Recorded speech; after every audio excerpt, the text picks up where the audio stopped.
एक बहुत बड़ी खबर आपको देनी है। एयर स्पेस जो है वो हमें भारत ने दे दी। चले हमने रिक्वेस्ट की थी कि हम श्रीलंका जाना चाहते के लिए एयर स्पेस हमें भारत ने दे दी, उसके लिए भी हम शुक्रिया अदा। श्रीलंका में किसी भी तरह की त्रासदी अगर होती है और जब हम उसमें लोगों को उठा रहे थे, हमारे हेलीकॉप्टर्स बचा रहे थे, तो वो किसी से ये नहीं पूछ रहे थे कि आप पाकिस्तानी हो या बांग्लादेशी हो या आप श्रीलंकन हो। इकबाल ने क्या कहा था, हम बुलबुलें हैं इसकी, ये गुलसिता हमारा, सारे जहां से अच्छा हिंदुस्तान हमारा।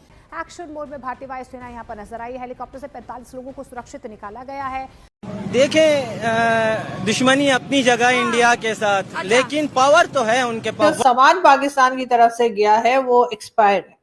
कई उन्होंने अपने चैनल्स पे कुकिंग ऑयल वगैरह की फोटोज लगाई हैं जो कि 2024 की उस पर एक्सपायरी डेट है। क्योंकि ये काम आपकी सरकार को करना चाहिए था कि इंडियन एयरफोर्स ने जिस तरीके से पाकिस्तानीज को श्रीलंका में बचाया है उसका थैंक यू ना करें। एहसान फरामोशी आपके यहाँ फितरत में है। एयर स्पेस के लिए इंडिया ने परमिशन दे दी है पाकिस्तान को। श्रीलंका में जो फ्लड आया, बहुत बड़ा फ्लड आया हुआ है, बहुत नुकसान हुआ है वहां। 6 महीने हो गए हैं, 6 महीने हो गए आपके, तो अभी तक वो एयरफील्ड रिपेयर ही नहीं हो पा रहे। करा गया जाए, क्योंकि ये काम आपकी सरकार को करना चाहिए था कि इंडियन एयरफोर्स ने जिस तरीके से पाकिस्तानीज को श्रीलंका में बचाया है उसका थैंक यू ना करें। एहसान फरामोशी आपके यहाँ फितरत में है, लेकिन आज कमर चीमा एटलीस्ट उसको बोल पा रहा है। It's a very good this thing. आती है बात सबसे बड़ी, श्रीलंका में किसी भी तरह की त्रासदी अगर होती है और जब हम उसमें लोगों को उठा रहे थे, हमारे हेलीकॉप्टर्स बचा रहे थे, तो वो किसी से ये नहीं पूछ रहे थे कि आप पाकिस्तानी हो या बांग्लादेशी हो या आप श्रीलंकन हो। वो ये नहीं पूछ रहे थे। ये सिर्फ और सिर्फ कैरेक्टर आपकी आईएसआई और आर्मी का है, जो अपने टेररिस्ट को ये बोलकर ट्रेन कर कर भेजती है कि धर्म पर जाना है।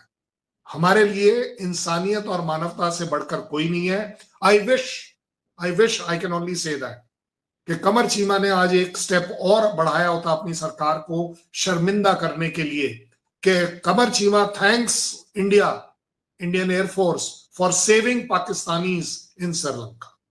आप हमने तो आपके बचा दिए, वो जो पाकिस्तानी जो बचे हैं उनसे पूछो। फिर छोड़े ना, मैं उधर आऊंगा तो फिर मुझे छोड़े क्यों? वो पाकिस्तानी अपने इज्जत के साथ कह रहा है कि हिंदुस्तान जिंदाबाद क्योंकि उसने मुझे बचाया है। बुराई क्या है इसमें पाकिस्तान मुर्दाबाद नहीं हो जाता। नहीं, ये कहने से एयर स्पेस जो है वो हमें भारत ने दे दी। चले हमने रिक्वेस्ट की थी कि हम श्रीलंका जाना चाह रहे हैं सामान लेकर और उनकी मदद करने के लिए, और उसके लिए एयर स्पेस हमें भारत ने दे दी। उसके लिए भी हम शुक्रिया अदा करने ही वाले थे कि इंडियन मीडिया ने कहना शुरू कर दिया कि जो सामान पाकिस्तान की तरफ से गया है वो एक्सपायर्ड है। कई उन्होंने अपने चैनल्स पे कुकिंग ऑयल वगैरह की फोटोज लगाई हैं जो कि 2024 की उस पर एक्सपायरी डेट है। मुझे समझ नहीं आ रही कि मतलब एक तरफ आप हमारी मदद कर रहे हैं वहां तक जाने में और दूसरी तरफ आप हमारे बारे में ऐसी अंट शंट खबरें ये उड़ा रहे हैं। तो क्या वाकई में, अच्छा वो मैं इंडियन मीडिया पर थी तो वहां पर एक PMLN के डॉक्टर इरशाद जो थे वो थे, तो वो कहने लगे हाँ भाई कुछ NGO के लोग सामान दे देते हैं तो उसकी डेट वगैरह हम नहीं चेक कर पाते, तो हो सकता है चला गया। मतलब ये कि वो कुछ हाँ और कुछ ना के बीच में थे। तो क्या वाकई में ऐसा भी होता है कि NGO वगैरह कोई सामान देते तो गलत चला जाए? हाँ, thank you very much and good evening. अच्छा, जहाँ तक बात है कि स्पेस देने की, तो रात को मेरे बड़े अच्छे दोस्त अब्दुल्ला ने मुझे अपनी स्टोरी भेजी डॉन के लिए, उसने की थी और उसमें ये खबर थी कि एयर स्पेस के लिए इंडिया ने परमिशन दे दी है पाकिस्तान को। श्रीलंका में जो फ्लड आया, बहुत बड़ा फ्लड आया हुआ है, बहुत नुकसान हुआ है वहाँ पर। तो वहाँ पर क्योंकि पाकिस्तान हेल्प करने के लिए, पाकिस्तान का वैसे इससे पहले एक नेवल शिप वहाँ पर मौजूद है श्रीलंका में, और उसके ऊपर जो हेलीकॉप्टर्स हैं वो भी वहाँ पे लोगों को रिस्क्यू करने के लिए इस्तेमाल हो रहे हैं। तो ये तो पहली खबर है। दूसरी एक खबर भी इंटरनेशनल मीडिया ने इस खबर को उठाया। वैसे मुझे लगता है इंडिया और पाकिस्तानी मीडिया ने इस खबर को तो नहीं लिया, क्योंकि पॉजिटिव चीज को कम ही हमारे यहाँ उठाया जाता है, नेगेटिव ज्यादा उठती है कि पाकिस्तान और इंडिया की फोर्सेस इकट्ठी हैं और वहां पे श्रीलंकन की हेल्प कर रही है। बाकायदा आज की स्टोरी है और बीबीसी ने इसको बड़ी लीडिंग किस्म की ये स्टोरी दी हुई। एक चीज ये होगी। फिर रहा जी मीडिया के हवाले से खबर की बात।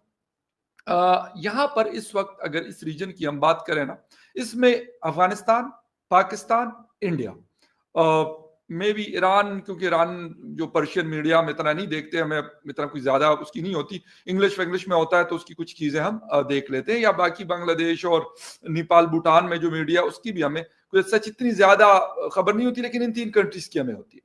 अब जहां तक बात है तो ये आज के लिए लगे हुए हैं कि मतलब एक दूसरे को यानी मीडिया को शायद ये ड्यूटी दी गई होगी, गालिबन मुझे तो यही लग रहा है, तो पाकिस्तानी मीडिया की भी और हिंदुस्तान की मीडिया की भी, भाई कि आपने अब यही करना है। वैसे बॉर्डरों पे जंगें होती हैं, पहले भी होती रही, अब भी रिसेंटली भी हुई है, हो भी जाती है, खत्म भी हो जाती है, आगे बढ़ जाता है काम। लेकिन लगता ये है कि इस तरह की चीजें करवाई जाती है कि कुछ कंट्रोवर्सीज को क्रिएट किया जाए, होती हैं ये, मैं मान सकता हूं।